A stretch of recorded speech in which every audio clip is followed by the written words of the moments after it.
Re- Welcome to episode 34 of the podcast.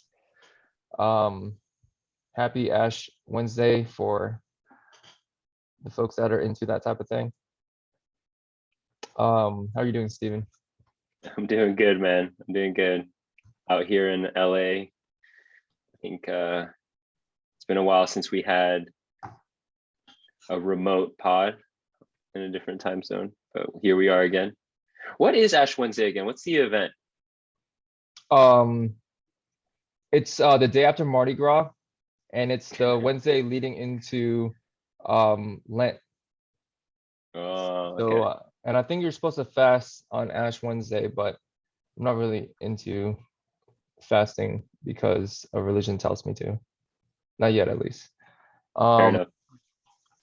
but Okay, so for me, the interpretation of Ash Wednesday, I've always thought Ash Wednesday was actually the coolest mass to go to. You know how there's like every Sunday, and then you're supposed to hit Easter and Christmas, or only Easter and Christmas if you're like kind of like a below average Catholic, I guess, um, or mediocre, or like that's like the bare minimum. It's like, yo, if you're gonna go two, you gotta make it these two. Come on. But I always thought Ash Wednesday was a really cool mass because I think that's one that I actually like fuck with that idea. The idea of that mass. So when you go to that mass, for people that don't know, um, during the mass, the priest, he puts his like the cross on your forehead, and then when he does it, I don't know what I forget the actual phrase. So I'll paraphrase. He says, was it from dust you came, and to dust you shall return. And to me, that's special because it reminds you that you basically aren't shit. You're just dust, all of us. We all came from the earth and we're all going back to the earth. It doesn't matter how important you are, how important you think you are, who you are. We all came from the same shit. And there's also like an element of uh like if we all came from the same thing, then we're all one part of a whole. We're not separate. Like it's like the illusion of separateness is just an illusion. The fact that you're walking around, yeah, I mean, it seems separate as fuck.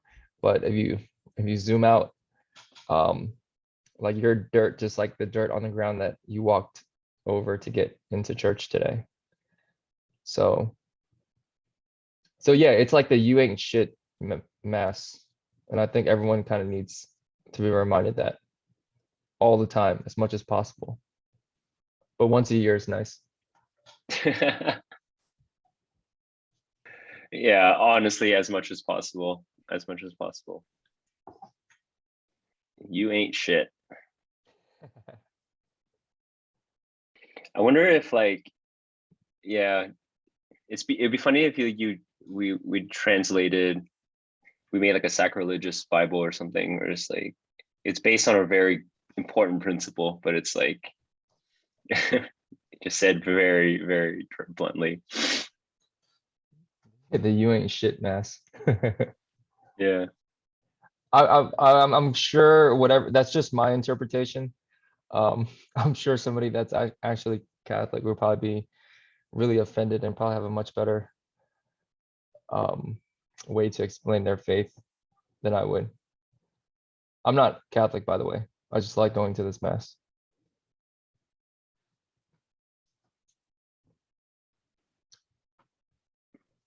Yeah, it makes me think of like, I mean, it's funny because like Christianity has already a ton of language to describe things like you just described, right? Like returning to God and heaven, salvation, all that kind of stuff. Anything that's kind of like, hey, you're a part of this thing. But that specific phrasing of what you just said during Ash Wednesday just seems like it's a different tone or color from like the normal, Catholic readings and sayings.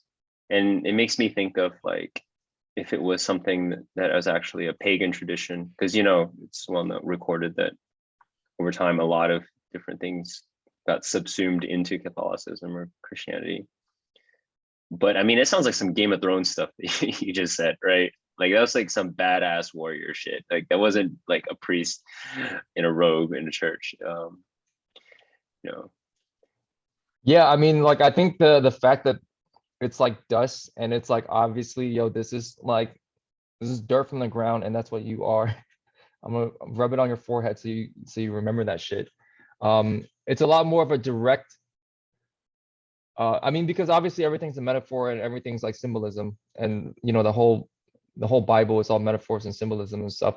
Um, but this is like the most direct like symbol because I'm rubbing it on your fucking forehead. Um, so I mean, I don't know. That's why I can appreciate it. Honestly, if everyone woke up every fucking morning and rubbed some dirt on their forehead just to remind them, um, probably wouldn't be such a bad thing. Oh, did we just get our next weekly challenge? I was thinking about this in church today because Ash Wednesday, like I said, is leading up to Lent, and Lent for those that haven't um, participated before, it's 40 days where you're supposed to give up something um, that you like to do, I guess, or I don't know, maybe you can describe it better, but you give up something for 40 days and it's supposed to be like a sacrifice or like whatever. Um, and I guess sometimes you can make it like something that's good for you to give up as well. Like if I was like, yeah, I'm just gonna give up, I don't know, like smoking weed or something. Um, maybe I needed to, but also it's like a 40-day challenge. To me, it's like a 40-day challenge. It's like the weekly challenges we have, but it's like religion built it, like Catholicism built in this 40-day challenge for everybody. And it's probably really nice too when you have other people that are like, yo, what's your 40-day challenge? What's your 40-day challenge? And then so it makes it so that because there's like a shared community within this 40-day challenge, you don't want to fuck up. You know what I mean? Yeah, totally. Totally.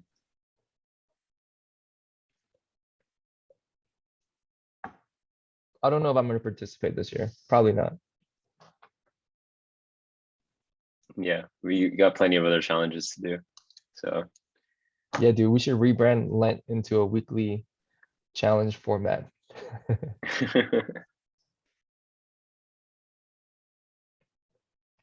What would it look like to rebrand a religion? Like if somebody was just like, yo, we need to rebrand Catholicism. Um, it's not with the times anymore. Like, have you gone through a branding workshop before? yeah, yeah, I've gone through a couple. I think it's happened. I think it does happen. I don't know. It's funny because like the Catholic Church actually and the body of the Vatican, I think relative to the other uh, religions, has been actually quite progressive.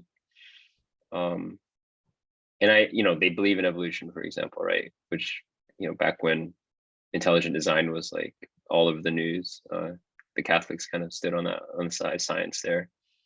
So I think they're pretty aware. But like, I mean, I think too, in the current world, maybe like Mormonism has been an interesting experiment in branding and reach, right? Organizational efficacy. Oh, anytime there's an offshoot, it's like rebranding. Yeah, it feels like it. Yeah, you know, So, oh the yeah, G. Lutherans rebranded themselves under Martin Luther. Yeah.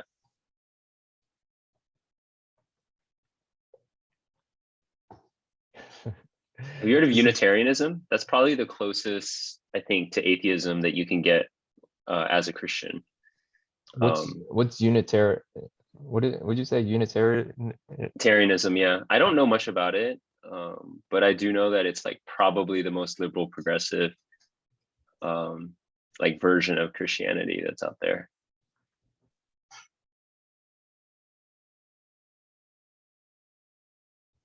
Or I'm reading about it. What does the Unitarian Church believe?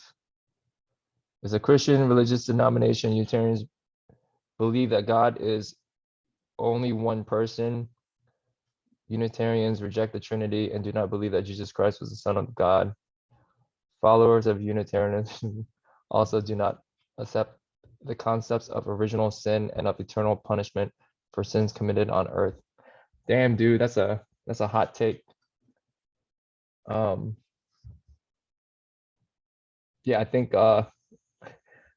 I think that's a hot take for Catholics. Yeah. So actually, you know what? Maybe this is gonna be this pivots this pod discussion a little bit, but I think the concept of Jesus is an interesting one, right? The concept of the Trinity, and I don't think I really quite understand it before, but it's like I think probably the first barrier, one of the first barriers that you hit when you go into Christianity, you're like, okay, there's a God, right? But then there's Jesus, and Jesus is also God. And then there's the Holy Spirit, that's also God too. But we only believe in one God, but there's three gods actually, but there's one. And it's like, huh? And then, but then Jesus is God, but he's like his son, but a human, but not a human. Does that take you anywhere in your mind? I think, okay, so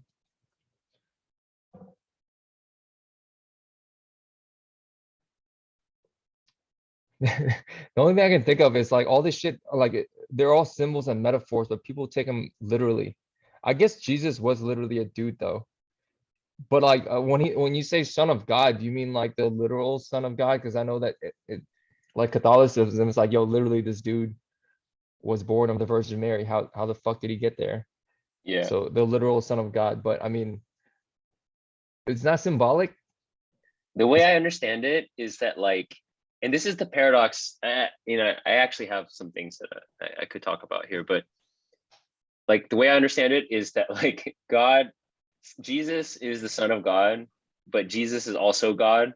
So it's a paradox. Like he's also his own son and his own dad in a way, if you want to use like familial language. Your religion religion is kind of interesting, man. Um, yeah, I don't know if I don't know if I know enough to talk about the subject. Yeah, I mean, I just described Ash Wednesday as the you ain't shit mess. it's tough. The one, the one thing that I guess the springboard for me and that concept that I've been thinking a lot about is, this concept of how like, um, and I think it's mostly it comes from like Hinduism and what have you, where this idea that okay, it doesn't matter you're atheist or a believer or whatever, right? There's this idea that God is just everything, right? God is just the infinite everything, the infinite source, the infinite energy, like whatever that like is God, right? The thing that's all linked together. But like that's not meaningful or fun or anything in any kind of way. Like that's like, okay, cool. Like, you're God. You know everything, you are everything, you feel everything, you see everything, like what now, right? But it is when God takes human form, right? Where God becomes Jesus, has a son, that we have this experience that we have now where it's like, oh my God, I can see out of these two eyes and touch and feel things, right? I can make friends, I can go party, I can drink this thing, I can actually do whatever I want now and have this like experience that only I have. And then to your point earlier in our discussion, it's like, is that now more fun? Right?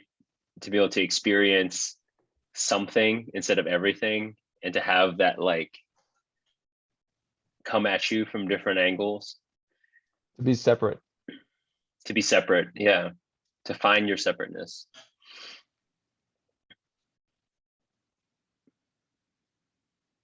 What does Alan Watts think about religion in general? Do you know? I think, yeah, um I think he has a uh pretty normal take on it, right? Like I think he believes in the truth of it all, and I think he has the wisdom, the learning, because I mean he did a ton of religious study, both in an academic setting and on his own. And so I think he's drilled down into the source, the common theme between all the religions and the truth, quote unquote. But obviously the dogma, I think he's totally sacrilegious about. He doesn't give a fuck about the dogma at all. Yeah, dogma is actually super interesting. Uh, that's the interesting part, especially if you like if you enjoy observing humans. Um, the dogma is uh yeah, there's like a truth that probably can't be described using words. You can try your best, and it's probably all symbols and metaphors like in the Bible. And then you give that to a human that doesn't understand the truth yet. And this thing is supposed to help them understand the truth, but at best it's a sign pointing to the truth. But they misinterpret the sign for being the truth. And then so they run around and they're like, yo, this is it. And that's where dogma comes from. That's where dogma comes from. Yeah. Or it's when they, yeah, it's the superior. I think you're right, where they misinterpret for the truth and then they identify with it such that it boosts themselves and makes them feel superior so that they can wield it, right? They can wield it. So it kind of reminds me of, I was just talking to your brother and business partner about how you guys had revised your core values recently, and I don't know what it is, but like that made me think of like, okay, that was a pointer, right, as an acronym, right, so that your employees could more easily remember like the values, the cultures of the company, the principles, and like they point to something, right, but they themselves are just pointers. Right. But someone could be like, yo, I know the core values, like, hey, what are the core values? Like, oh no, you got one word wrong, like you don't know them as good as I do, like. All words are pointers. Yeah, all words are pointers. Oh, dude. I saw Leo writing his name the other day. Oh wow. I have a video of it, but he wrote an E with four lines instead of three, like an uppercase E. And then he wrote a lowercase L, just like a line. And Yeah. he wrote an O. And I was like, hey, what is that? He was like, I spelled Leo, Leo. He points to the L that's in the middle. Then he points to the wrote first, and he points to the O. And I don't know, man. I was like, is this little dude dyslexic or some shit? Um, but but yeah, he's starting to be able to. So he draws his name now. He doesn't write it yet because I think writing is more of an once you automated like those 26 letters, that's when it becomes writing. But right now his ass is literally drawing a fucking E. He's just she looks crazy. Dude, that's crazy. Is there, I think the difference between between drawing a letter and writing a letter is actually super cool. Is there a analogous version for speaking? Talking versus speaking? I don't know. Res- Um, Making noise versus, like when you're learning a language, perhaps. no, yeah, I think the way that you said it is so interesting, like drawing a letter versus writing a letter. Like Yeah, I wonder if you took that and you applied it to other things, what is like the analogy, you know? just with making noise or having it be words that people understand. Yeah. I wonder if you can do that with like I don't know if you can do that with opinions and ideas and stuff. Mm-hmm. Mm-hmm. Yeah, for sure.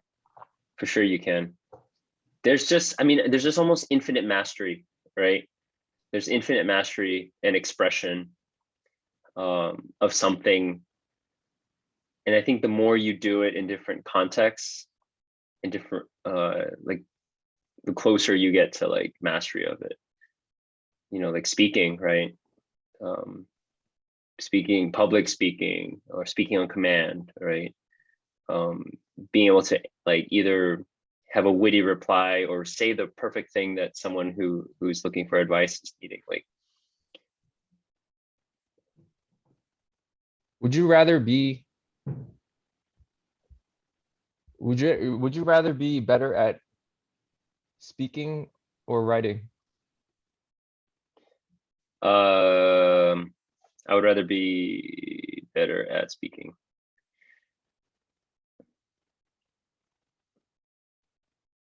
Why? It's not an easy question.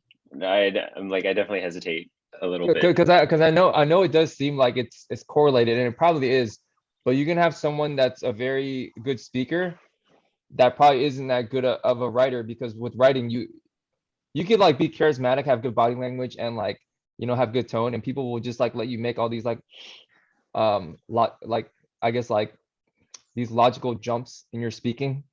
Yeah. And you can do that. You can still give a great speech and have logical flaws just because you're good at articulating. But it's really fucking hard to do that when you write, because when you revise and edit that shit and you go like, yo, this paragraph doesn't fit here, and this, like, how did you get from B to C? Like, fuck, you can't just go from B to D. What the hell's wrong with you? You know Yeah. what I mean? Yeah. So Yeah. I think writing, in order to be a good writer, you have to actually think better. Like because writing in itself goes through more of a process than speaking. Speaking, like, Mhm. there's people that I know that are just great bullshitters that you can just hand them a PowerPoint, like a 10-minute like presentation, let them go over the PowerPoint, like, a subject they don't know nothing about, and then just give them 5 minutes to go over the slides, and they can present that shit, and you'll be like, damn, this guy knows exactly what he's talking about. Um, but like writing is different. Yeah. No, I totally agree. I totally agree. I mean, it depends. I don't know. It's hard. It's a good question, but I think it's hard to compare the two. Like, I don't think it's a one-on-one comparison. I It's answered definitely really quickly no, because I just did like real, like, basic utility, like a basic yeah. utility testament. Like, you talk so much more. But you're so totally right. When you write, so not to use a taboo name here, but Jordan Peterson, he uses this metaphor of writing a lot in terms of as basically the entire way that our existence is structured. The entirety of our consciousness, the entirety of our life, and the entirety of our society is structured in the same way that you would structure like an essay. And he's even releasing a new product now that helps you write better. That's coming out soon. But I mean, the basic idea is that, like, all right, you can write a letter, right? And you have to put that into a word. Cool. Then you have to put the words together in a way that, like, there's like subject, verb, object. Like, it makes coherent. It's coherent within that word, right? Or I'm sorry, in that sentence, in that phrase, and the phrase makes up a sentence. Cool. You're at the sentence level, right? But then now when you start to put sentences together into a paragraph, like, every sentence has a part to play in that paragraph, right? In the overall point of that paragraph. And if, like, you can tell with good writers what the point or the color of that paragraph is supposed to be. And that paragraph now has to be in service of the entire, like, essay, right? And, like, basically anything that we try to do in a meaningful way, such that, like, the atomic parts of meaning all come together in something that actually makes sense at a meta level, is similar to, as you say, the way we think about things, right? The way we structure and order our consciousness, so that everything makes sense all the way up and all the way down. So yeah, dude, writing is of super high utility. If I could be a hermit and like, and and definitely make me think better, and I still make a lot of money or whatever that way, or have people with just writing alone, I would have chosen that. But I mean, talking with people is like super important. Yeah, talking is super important. Yeah, I mean, it's yeah, I think if you don't think too deeply about it, then you would say, oh yeah, obviously if I was a good writer, then I'd probably be a good speaker too, because like the ideas I have as a writer, I just speak them, and then I'll be better than the speaker that didn't have those ideas. But I would say, well, I mean, that's not the case, just because like somebody that has a great speaker that has ideas that are maybe not fully thought out can probably still make it work just based on the presentation. but not vice versa. But yeah, I don't know. This is a random thought I had. I'm not Yeah. sure what I'd What? rather be. Speaking just seems cooler. Yeah. I mean, I guess with writing, you can spread your ideas. Well, actually, I don't even know nowadays everything's digital. So I guess if you're a good speaker, you could get yourself on TikTok or YouTube much easier than you can write a blog post and have someone want to read it or a book or something. Um, Man, it would be really hard for me to not pick speaking just because being a super high level speaker would just be really fucking fun. You're just like wittier than everybody around you. Yeah. You Yeah. just pick verbal fights with anybody you want and win. Basically. That'd be dope. Well, there's still so much. I mean, you're just saying like you're just like really good all across the board, right? Because I mean, you could be like a fucking like the best lecturer in the world, right? Or you could be the best debater, or you could be like you said, the best at like wit and charm, charisma and stuff. So it's, are you saying you just be good at all of those things? Because that would be pretty like OP, overpowered. Yeah. Yeah, I guess we'd have to narrow it down, but I assume somebody that's like really good at like being able to give like a talk, like a speech would probably, I don't know, like to me, speaking is less about the content of what you're saying, but more about how you present it. And I think a Yeah. lot of that has to do with, like when you're like bantering, a lot of it's kind of like that. Hmm. If somebody like that was a good speaker and you gave them like a joke to tell, they could probably pull it off much better than even if it was the same joke. You gave it to like, some dude that didn't feel comfortable speaking in front of people, it would probably just kind of like fall flat. Yeah. So I guess in that regard, you have like a huge inside track on other people, but maybe it doesn't necessarily mean that you're like the wittiest person. Maybe the writer would be the Yeah. wittiest person because they're a writer. So I don't know. I'm kind of like amused right now because I'm thinking of like, like the malicious genie thought experiments where you ask a genie a wish and then he gives you like your wish, but like a shitty version. Like he technically complies with your wish, but it's like not what you actually Yeah, wanted. yeah. I'm just imagining a like a malicious genie thought experiment where you choose to be a really good speaker and then uh he gives you this power and you end up just talking like Trump. Like Trump's a good speaker, right? Like he's been able to do a lot of things with his speech. So No, honestly, he's probably great. He's probably fucking great at it. yeah, Um, yeah, no, he's definitely top level. yeah. What's crazy is I don't know if you've ever read up on studies where they sever the left and right parts of the brain, and it's really interesting because for people who suffer from seizures, at a point like severing that nerve bundle is about yay thick, was one of the best ways to actually deal with surgeries and in a very non-damaging way. And but then what happened was people, obviously all the researchers like, holy crap, now we get to test like what does it mean when the two halves aren't talking to each other. And one of the, I think, interesting studies that came out of that was uh, you can, the difference between speech and writing. Like there were people who, if you ask them a question, right, they they would know the answer, but they couldn't say it. But if you ask them to write down the answer, they could write it. Oh, that's Like, dope.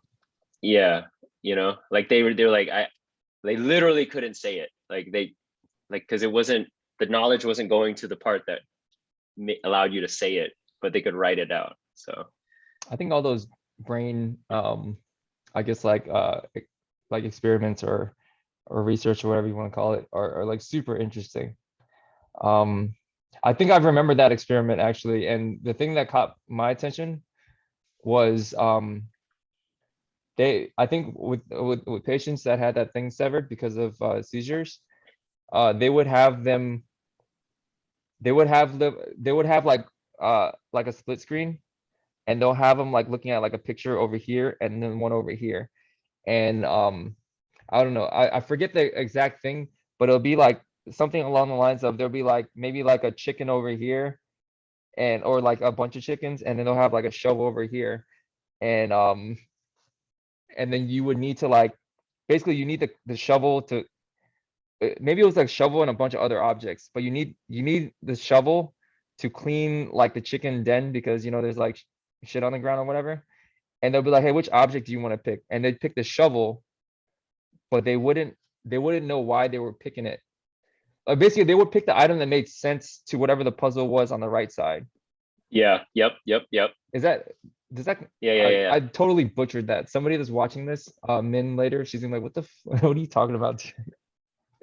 Um, but yeah, because both sides aren't communicating, so you're right. I think your right eye goes to this side, and then Mhm.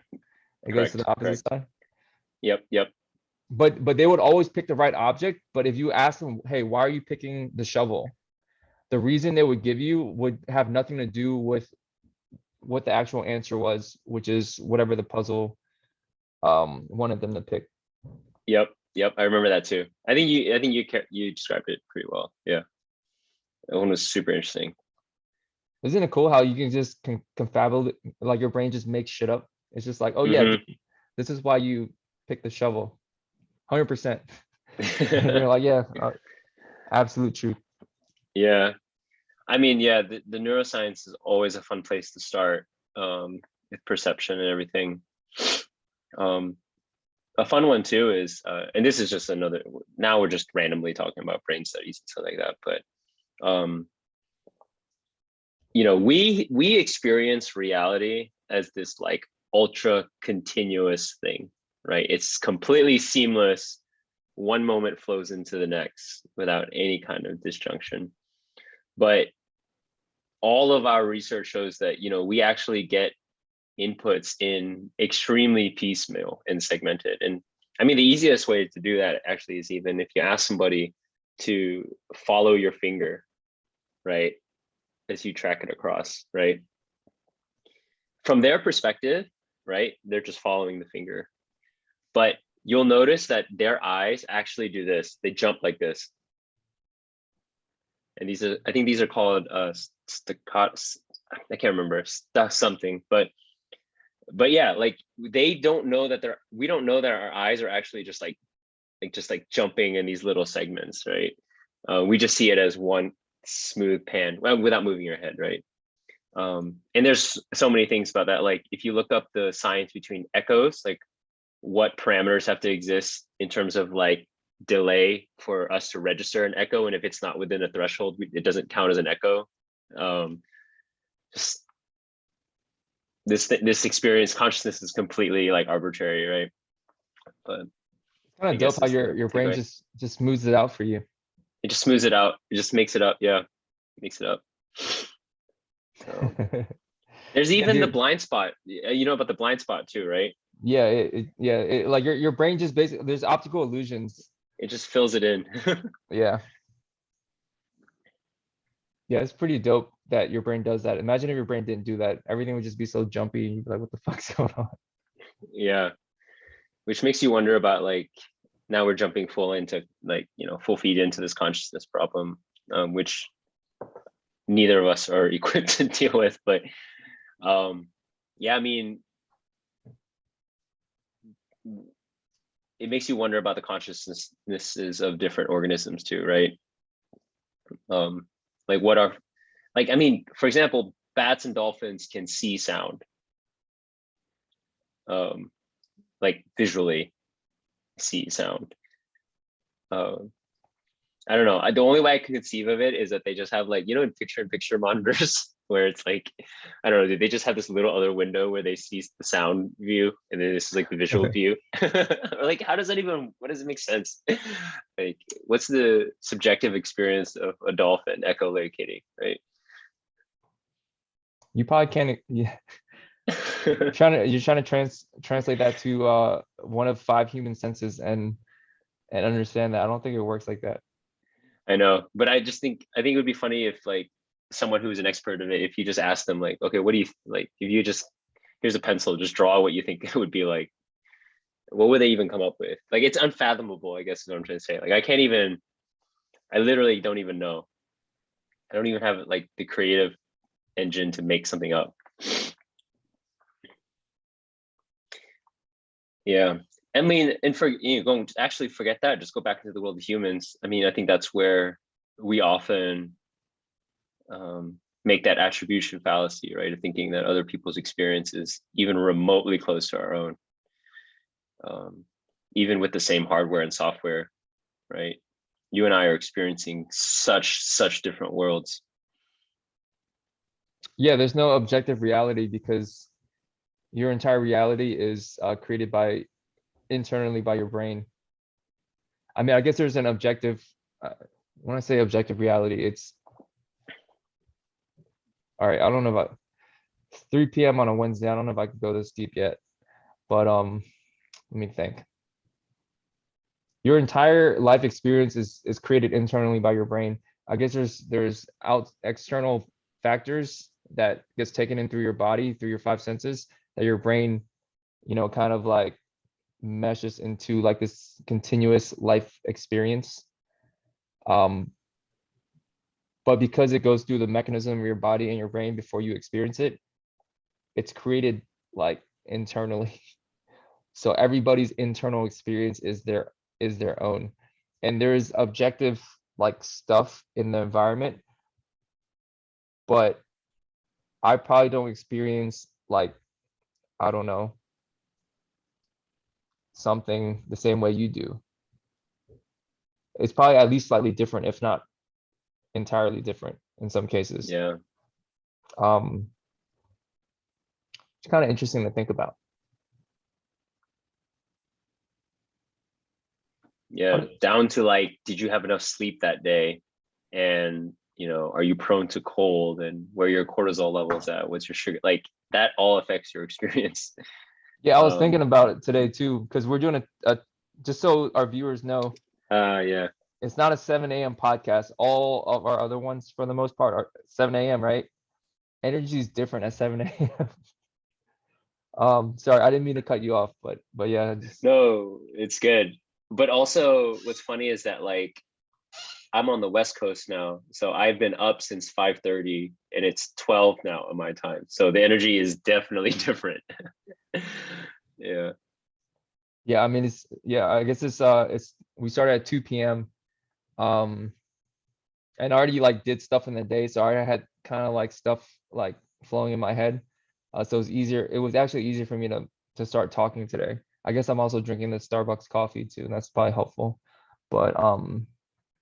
But yeah, I mean, it feels completely different to talk at 2 p.m. than it does at 7 a.m.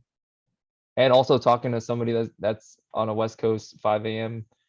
to 12 p.m. Situation over there. I think it's helpful to know that though, because to know that everyone is having their own internal experience. Because once you know that, not everyone knows that. And I think if everyone is like, yo, this is objective reality, how the fuck can you not be experiencing the same thing I'm experiencing? Because they don't understand that it's an internal experience that their own personal brain that's been programmed their entire life is giving them this experience. Then it's really hard to be tolerant of other people. Yeah. Because like, I mean, what if you both are having you both see the same exact thing and you're having the exact opposite like reaction to it, and you're just like obviously gonna be super intolerant, and you're like, yo, what the fuck is wrong with this idiot? Like, do they not? Yeah. Of course they don't. I mean, they can't experience the same thing you are, because that experience, like whatever this is that you both are experiencing, has to get filtered through the mechanism of their five senses, their brain, their mind. And remember, their brain and their mind has been programmed like based on their environment, based on their family, based on their traumas, based on all that shit their entire life. And imagine how different theirs was than yours.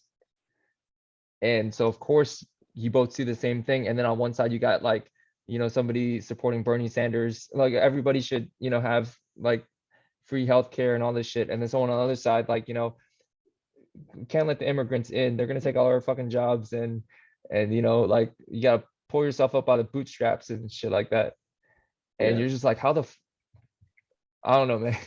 Imagine, I mean, because I obviously out of those two sides, I lean more towards the Bernie Sanders side. But imagine if you were actually like, I don't know, let's say through your life experience, somehow you were actually like on the Trump side and you're kind of like, yo, pull yourself up by the bootstraps. Like, you don't, um, we shouldn't be giving out handouts because that makes people like, like weaker in a way. We should actually be trying to tell people, hey, listen, we need to like fucking sack up and do this shit. Like, and whatever the fuck, like, I don't know what, I don't know what the actual, thought process going through, I guess, like somebody that would support Trump's mind is. But they're probably, I mean, they're 100% like in the right.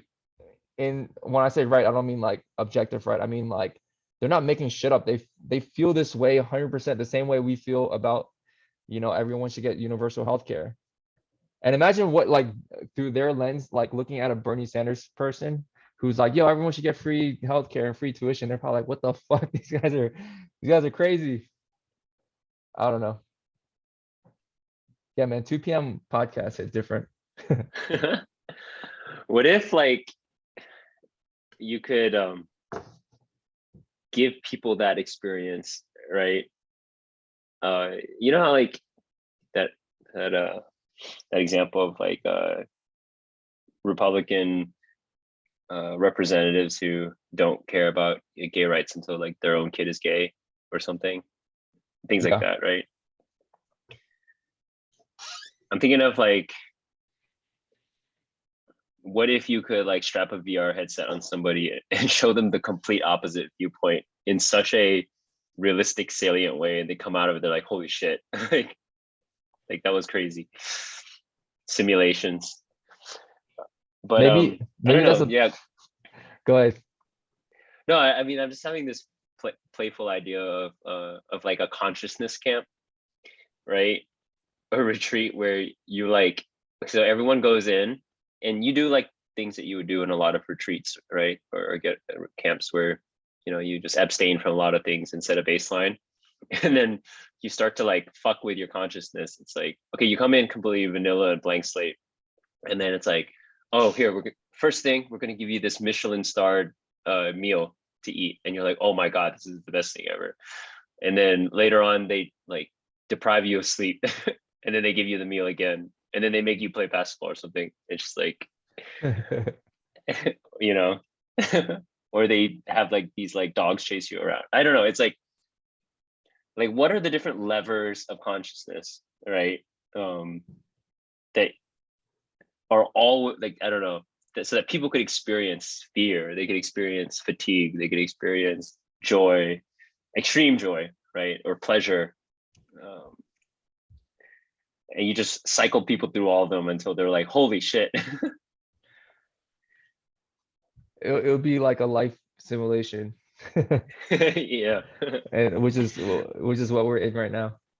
Here's a puppy to take care of, and then we kill the puppy. It's okay when a hippo does it. It's okay when a hippo does it, yeah.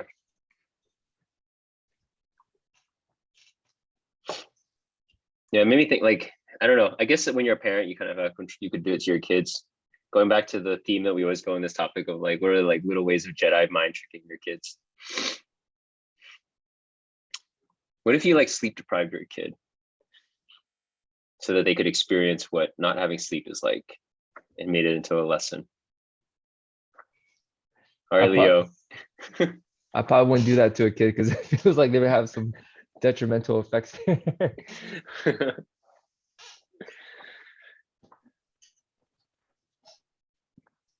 I wonder if a kid would sleep deprive himself if nobody was forcing him to go to sleep at a certain time. In the presence of like fun things though, right? Like, let's say Leo didn't have a bedtime or a wake up time. How many hours will he sleep?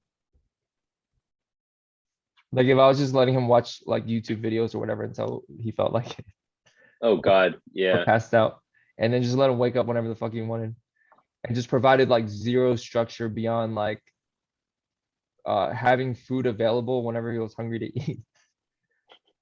And I'll just follow him around, clean up his fucking mess and just whatever he needed to, and just like left food out, and then just like left like, I don't know, YouTube or whatever the fuck he does, toys. and then just let him figure it out.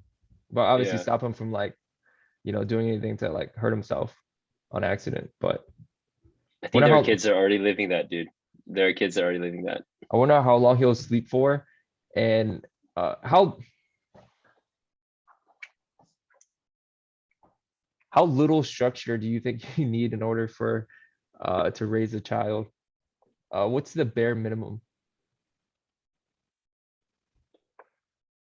Hmm. Well, I mean, it's a lot easier if you like live in the country or something, right? Because I felt like the like when it gets dark, it's dark, like really dark. There's not much else you can do. Like I think that's a huge benefit. But in modern society, it's like holy crap, we have infinite light, we have infinite daytime. Oh, that's interesting. I never thought of that. Yeah, light was a hard limit, right, for a long time. And then we had candles. You know how people get seasonal depression? You think it's because of the light thing? I think that's one of the theories. One of the theories, yeah. Yeah, Which I mean some ties into vitamin D too, right? So like a lot of people in northern climates, they evolved to one be paler so that they could get more they would need less sunlight to stimulate vitamin D production, and they'd also supplement it with a diet rich in fish, right, which provides a lot of vitamin D. So the light thing is part of one equation in terms of human wellness. I can see Yeah. that. Yeah, at one point, I mean, I realized at one point, I was like, because I thought there was one point where I was like, wait a minute, what's the point of being lighter skinned? Like I only see drawbacks, right? Like in terms of like the sun like will destroy me. Like, what wait, if I'm darker, I'm like more resilient against the sun. Like that seems like a net positive. But then I realized that like, yeah, if you are darker skin, but you live at a higher latitude, you're at a disadvantage because you need more sun than that latitude can provide. So it's not always good. I never thought about that. Yeah.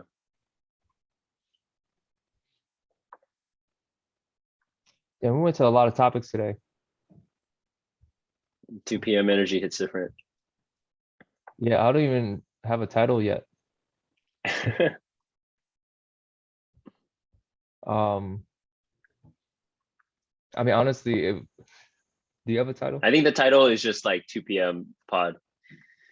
2 p.m. Okay. Yeah. Because I was gonna, if I didn't have a title, I was gonna make it. It was just gonna say you ain't shit. Yeah. Something that this is an ADHD pod for sure. Something that occurred to me the other day when I was doing yoga was the instructor was quoted Krishnamurti, and the quote was like, he was asked, how are you happy through life, or how are you so peaceful and whatever, and his answer was, I don't mind, right? Like whatever happens, I don't mind. And I thought that was amusing again in terms of wordplay because I don't mind. It's like, oh, I don't mind. Do you mind if I do this? No, I don't mind. Like it's okay, right? Like as a verb, right? Like minding something is a verb. Like I mind that, I mind that, I mind this. Um, but then like mind is also a noun, right? Like you have a mind, right? I have a mind. Like we all have minds. And I thought it was like funny because if you don't mind, then you're essentially not in your ego, right? Um, and then it also made me think of how um, in this other meditation where we were doing body scan and the instructor was telling us like focus on the thumb, the fourth like index finger, the middle finger, right? And then it made me also think of like how interesting the article the is when you put it in front of something, right? um because we always say like the thumb, like it's like the thumb that I have, right? It's not like my thumb, not even, it's like, not even thumb. And I was thinking about how a lot of people who have English as a second language, a lot of times they drop the article. They just, instead of saying like the car needs work, they just say car needs work, and they're more accurate almost in a way, right? Like they say like head, oh head hurts. It's like it's just head. It's just head. Like it's not the or my or anything, right? It's just head. I think the idea of I don't mind is interesting. It's like I don't mind, meaning like your mind doesn't spend any time on it. Like you're not like like when you do mind, it's like when you do mind, then what's going on is you're like laying awake at 3 a.m. and your mind is minding this thing. Like it's like voice is like, yo, what the fuck happened? Like why did this happen to me? Da, da, da. Like whatever it is, right? Whatever you're minding, the voice in your head is replaying it, doing whatever it's doing on an automated loop that you can't control. But when you don't like mind, then it's not doing that. Like it doesn't, Right. whatever happens doesn't stick. Just it happened and positive, negative, whatever. But Yeah. it already happened. It's not there anymore. Like you're not experiencing it anymore. And we say it all the time. That's the funniest part. It's like, hey, do you mind if I invite Mary along? Hey, do you mind if no, I don't mind. Don't mind at all. Don't mind. No, But don't mind. imagine people that do mind, but they say they don't mind. Yeah. That's another level of minding. That'd be fucked up. So, oh, you don't mind if I do this? Oh, it's cool. Oh, it's cool. All right, got it. And then they're like, what the fuck is wrong with Hack, dude? I can't believe that guy would even ask me that.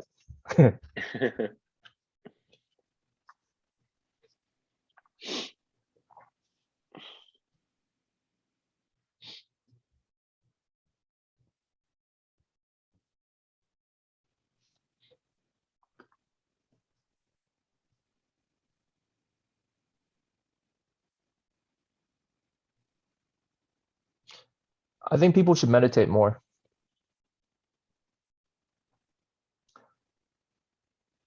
Because that's like an easy way to start. Some people don't even understand the shit that they mind. Like they're not aware of it. I mean, it's just like it just happens like under the hood and it just like I don't know, it just like stays there probably. But I think meditation brings all that shit out. Or it gives you the first step. It gives you that awareness of the shit that you mind. And then the second step is you start asking, wait, why do I mind this? And then you start understanding that it's more you than the situation. Because everything that happens is inside of you. So it's like, okay, what part of this mechanism made it so that I mind that? Like that's the thing that's interesting when you're meditating. Like, why do I mind this? I don't know. I guess I'll keep paying attention to it until I figure it out. And then I think that's step two. The first step is realizing that you do mind about things in general. Or what things are you minding? And the second step is why do I mind this? And then you start like going down that path. And the only way you understand, I mean, I don't think you can, I'm still developing this thought, but I don't think you can figure it out logically. I think you have to be able to figure it out by direct observation and awareness. Like, why do I mind this?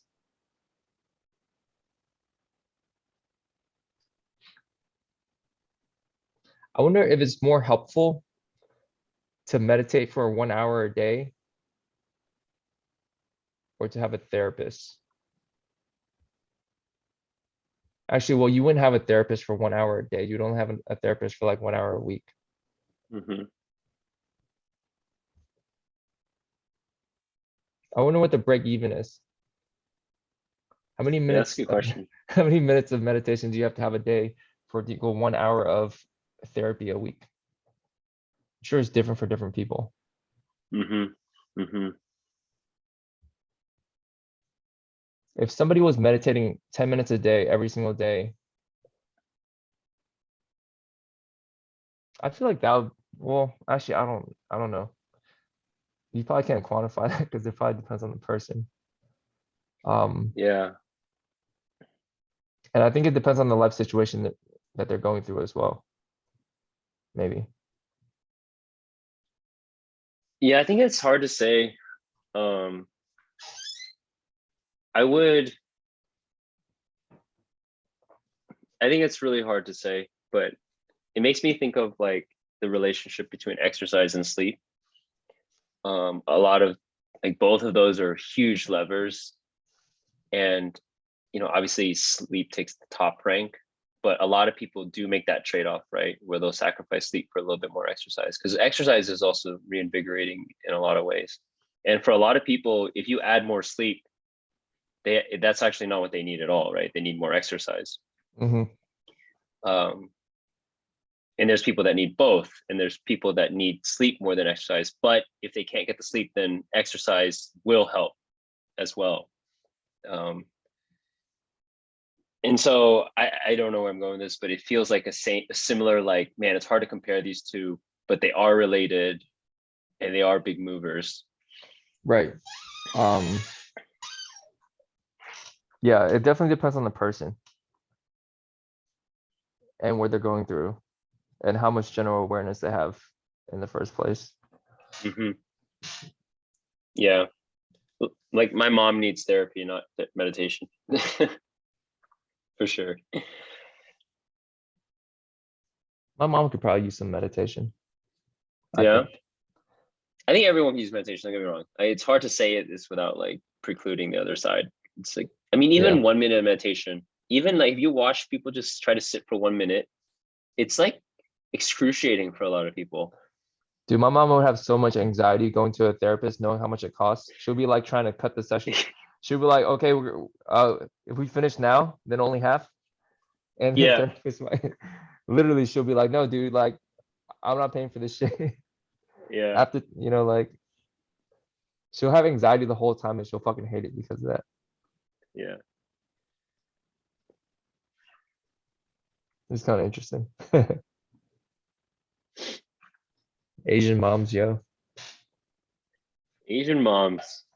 Asian moms deserves a dedicated pod in the future. And Should we have my mom on the pod? I don't know if I'm ready for that.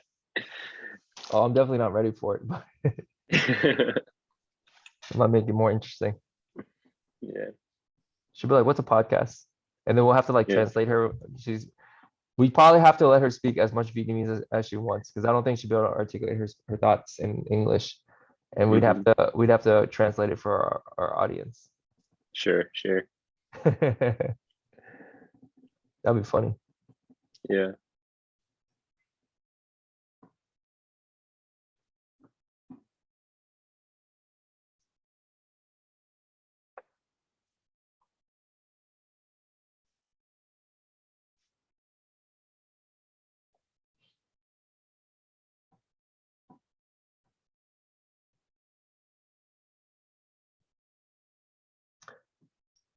We haven't talked about a weekly challenge for this week. Mm. Right. What should it be? Yo, you know how hard it is for me to go to shit early? How was that actually? Okay, so I didn't do it every single day, but like some of the days when I was actually like on top of my shit, I was like, all right, I gotta do my fucking hair so I can get there early and have my hair done. And I probably hit it like maybe, I don't know, 4 days out of 7 or something like that. Um, I think I need to keep doing it because it's definitely not a habit yet. I need to like make it like, okay, 7 days out of 7. So, dude, sometimes I just wake up and I'm just behind already. Yeah. And on those days, I absolutely can like I can't. I'm like, all right, if I just make it to all my meetings and people didn't know I just woke up 5 minutes ago, then that's a win. Yeah. So that happens sometimes. Like I overslept an alarm this week and I woke up at 10:43 and um and I had a meeting at 11 and I was supposed to wake up at 9 to do a bunch of work before the meeting and I was like, fuck. And then so I just obviously went to, I had a whole string of meetings and it was just, um, I think, okay, so honestly, I think in order to get to things early, I need to go to sleep early. Cause then I wake up ahead. It's like, oh, Hmm. cool, I got like 4 hours before my first meeting. I can do all this shit and you know, still be early. But then if I wake up and I'm like kind of like racing the clock, then I'm probably not getting anywhere early. I Yeah, guess I could probably still do it, but then I'll just show up like with my hair done and no homework done. yeah, Be kind it's of funny. One way I helped with that too is like I feel like every procrastinator is like really good at mental math. And I would catch myself like that was my like mindful cue. If I ever caught myself calculating what time I would need to leave or what time I need to do this thing to hit that thing, I'd stop myself right there. I was like, this is the trap. The minute that you start doing math, like you know you're already like 1 foot into the trap, you know. And so you just stick to whatever estimate you had before, plus 15 or plus 20, you know, plus 25% buffer or whatever. And you didn't allow yourself to do any math. dude. Like, Sometimes what I if don't. that was your challenge? Your challenge is to do no math about like no time calculations. Sometimes I don't do math, and then I just like wait until I'm fucked, and I look at my clock and I'm like, oh shit, I'm fucked, and then I just have to like do whatever I need to do as fast as I can. I'm like, damn, that's crazy. You ever just do no math because you know It's so real. you know Oh my you're God, it's so real. it's like you know you're fucked. So you just like don't even like no matter what I do, I'm fucked. I'm not even gonna look at my clock. I'm just gonna my work and then at a certain point I'll look at my look at my watch and I'll be like, oh fuck, I actually need to leave in order to be 15 minutes late if I hurry the fuck up right now. Oh my God, And then I'm so just real. I wonder if people that are on time to shit are like, why can't you be on time to shit? I mean, they probably are. It's probably super easy for most people. Yeah. I was talking to someone yesterday and they were like, yeah, man, I just have this overwhelming like guilt sometimes if I know that, you know, like people are waiting for me. And I'm like, yeah, I kind of feel bad too, but not like to the point where it's like overwhelming. But if it was, I'd probably get this shit on time. That sounds Yeah. terrible. I know that doesn't sound, um, can't help how I feel, bro. Maybe I can, I don't know. Feels nice to not have overwhelming guilt in general, but I guess it backfires. Yeah. All right. So what's our next challenge? Um, oh fuck, dude. Uh, what what was your challenge this week? My challenge was not being late either. Oh, and mindful eating. I carried mindful eating forward, which was very good for my life, I think. Yeah, mindful eating Hmm. is kind of crazy, dude. I started like meditating on the food, like going into my like it was kind of trippy, honestly. Like meditating through all the eating. Oh, that sounds cool. I wonder if I want to double down on. I feel like I want to double down on something that we've done. Whether it be 45 minutes of meditation a day or 15 minutes of writing in the morning. I do 5 minutes every day, but when I was doing 15, that was kind of cool. I wouldn't mind doing Um, one of those once again too, actually. Both meditation and writing, just always like I'd be down for that. I've been doing a lot more um, of it too, again. yeah. So with writing, I could double. I mean, I do at least 5 minutes every morning. So with writing, I just extend it to 15. 15 is actually kind of cool. I wonder if I could go for longer. I don't know if I could. How great it feel to like just type for 30 minutes straight. But that could be a thing too. Let's do Um, 15 again. Let's do 15 again. Oh, you know what? Someone gave me this idea. It was actually these two friends on the yoga retreat that I did, but they they write something that they're grateful about every day, and then they send a picture of that to their friend. Like maybe there's something like that we could do. To each other? Yeah, it's like accountability thing too. Like you have to Oh, take a picture of it and send over. So they write about what they're grateful for, and then they send the Yeah. picture of the writing? Yeah, every morning. Yeah, to their yeah. Okay, we can do that. I mean, I literally write like probably every morning. I'm probably like 6 days a week for 5 minutes. So I would just have to write it, but then also send it to you. Yeah, we just write it and then we send it over. Okay, you're probably not gonna want to read what I wrote, but It doesn't matter. Yeah, that's part of the experiment. So 5 minutes, write something and then send it over. yeah, we can do that. Should I just post it on my Instagram? You can do whatever you want with it, man. I wonder what happened if I just started posting my morning random thoughts onto my Instagram. There's actually a lot of shit. This morning I wrote about strategy. Yesterday I wrote about focus. 3 days ago I wrote about getting your shit together. A couple of days before that I wrote about first impressions. Just That's cool. random shit that pops into my head. This is when you wake up. These are your morning ones, morning pages type stuff. Yeah, I'll Oh. just have an idea and I'll just start writing about it. Like I think I saw a question somewhere, what it was, forget where it was from, but it was kind of like if you were stranded on like an island or lost at sea or some shit with a bunch of people, what strengths would you bring to the group? And like that's a cool question. So I would just like write an answer to that for 5 minutes without stopping.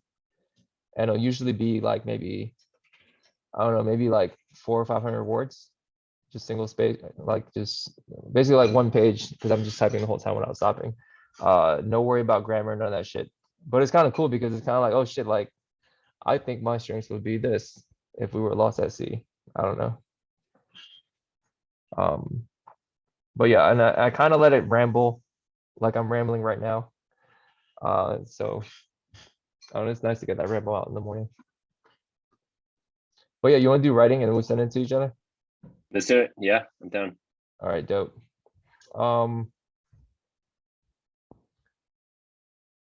'Alright, so what's the title of this pod? 2 p.m. or something. I don't know. Yeah. All right, onward to the next one. All right, I'm gonna cut it. All right. 1, 2, 3, stop.